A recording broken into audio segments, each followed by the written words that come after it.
Why are my carrots bitter? That's one of the things we're going to talk about in today's video, and I hope you'll have an answer for me.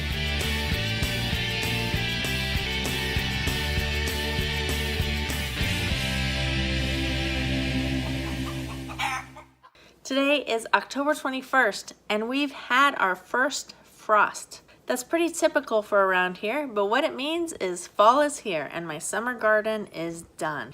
If you're new to our channel, and there's a lot of people coming by lately that haven't been here before, I want to tell you a little bit about myself and my family and our journey, and then we'll get into talking about the garden. I realized I was looking at my videos, I haven't been in the garden with you since July, so that's quite a long time, so we have a lot of catching up to do.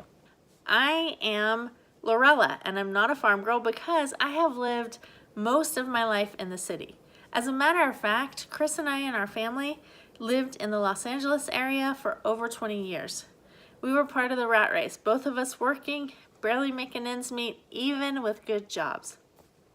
And about 4 years ago, we decided to move to the farm and try to be more self-sufficient. And we're on a journey. We're not completely there yet, but we take you along with us as we go. And one key item that we've been working on is our garden, and every year it's getting bigger and better, but I still face a lot of challenges. So let's talk about some of the challenges that I faced this year in our garden.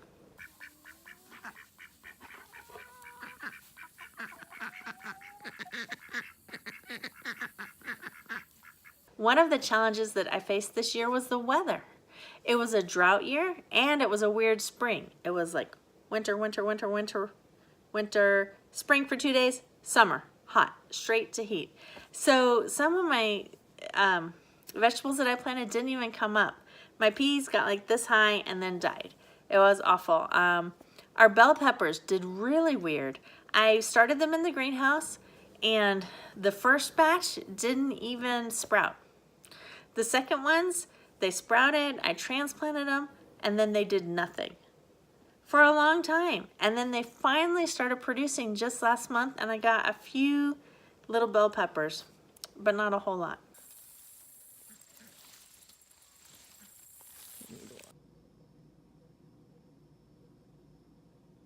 Another challenge that we have had every year are those weeds. And this year I mulched my garden beds with hay. Turned out to be not such a bright idea. I ended up just planting pasture and scrub back in my garden. I have seen people successfully mulch with hay. I don't know what the difference is.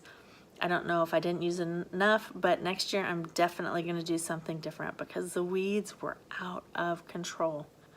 Another challenge that I had this year, probably the worst one, was the bugs. I planted chard and it was full of holes. I had some Japanese beetles, but the traps worked pretty well from that. But by far the worst pest in my garden were those squash bugs. I mean, take a look at it. They're all over that red Greek squash. So I harvested the Greek red squash early, trying to save them, and I let them sit out in the sun and cure. And out of all of them that I harvested, I only had 2 that I actually got to eat. And take a look at how small they were. There wasn't a lot of flesh on them.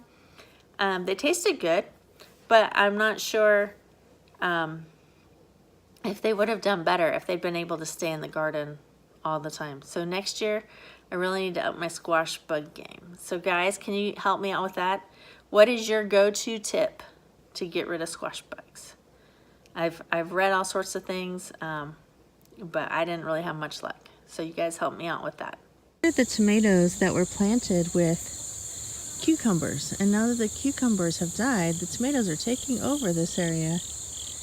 I wonder if we'll get another tomato harvest. This is the panel where I had peas and carrots, or radishes, I mean, peas and radishes, and then right in front of that, I had a couple beds of potatoes, right?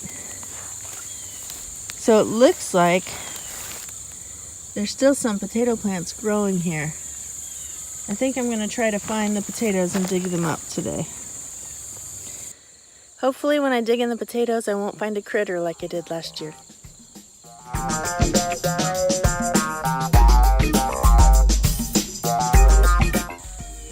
Red potato.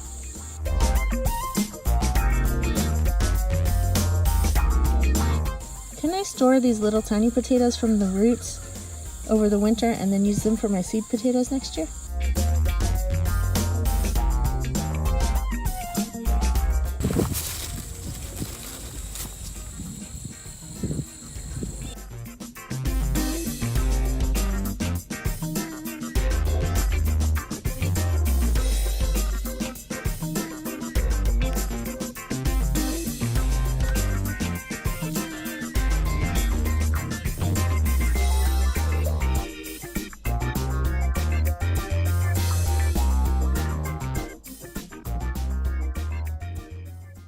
So let's talk about what went well in the garden this year. I had several plants that did really well. Our spinach did well. Our lettuce did well.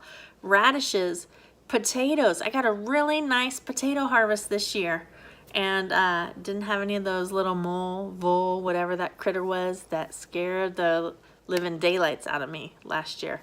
I got the potatoes out without any bites in it. And what else did well? Our tomatoes did really well. By far, the thing that did the best for us, I think, was the watermelons. And we have a video where we harvested our watermelons, and we did a taste test, and we showed you the seed saving. So we'll put a link to that up above so you can check it out. But I have a question. So I've grown carrots for 2 years now. Last year, out of all my carrots that I planted, I harvested like 3 carrots. So this year I planted 2 varieties of heritage carrots, and I got a pretty good harvest out of them, I think, for us, for our family, you know, several meals worth, or a few meals worth. And when we ate them, though, they were really bitter. And I'm not sure why. And my daughter noticed something as we were cutting into them. Some of the centers were really orange, and some of the centers were white. And the ones that had the orange or real yellow centers tasted sweet and delicious, and the white ones were bitter. So why is that? Is that weather related? Is it just the heat from our drought, from our summer? Is it not enough water? Is it something in the soil? Do I need to give them some kind of fertilizer or nutrient they were lacking? Or is it just the variety that I planted maybe? Like I said, this is only my 2nd year growing carrots, and I don't know. So I really need your help. So please, let me know, why are my carrots bitter and how can I make it better next year? I was happy with the way they grew, though. I'll put a video up there, somewhere up there, I always get the side wrong, where I mixed the soil that we had bought with the perlite and compost, and to try and make a real loose soil, because our soil here on the farm is kind of compacted. And so I felt like it was pretty easy getting those carrots out. So I was really happy with those. Our onions did okay. Our bush beans did pretty good. Didn't really like the flavor of them, though. They were a little bit stringy. So next year I'm going to do a different variety of those. Overall, I think it was a successful garden for us. And I work it part-time. Like, I'm not here at home all the time because we do still have off-farm jobs. Our goal is to become more self-sufficient and produce more income from our farm. We're not quite there yet. So my garden was worked on mainly in the mornings before work or in the evenings after work, which also works pretty well around here because the middle of the day is hot and humid. So in general, I would say, overall, I'm pretty pleased with how the garden turned out this year, other than those weeds and stuff. Got to figure that out. That's probably the biggest problem.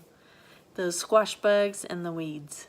Those 2 things. If I can get those under control, I'll have a much more successful garden next year. So I am not going to plant a fall garden because I have big plans coming up for next year's garden. I'm really excited about it. I'll share that with you in a future video. Thanks for coming along today. I really hope you enjoyed it. I hope you stick around. thumbs if you liked it, subs if you loved it, and we'll see you next time the rooster crows. And be sure and answer my questions. Why are my carrots bitter? And what am I going to do about those squash bugs?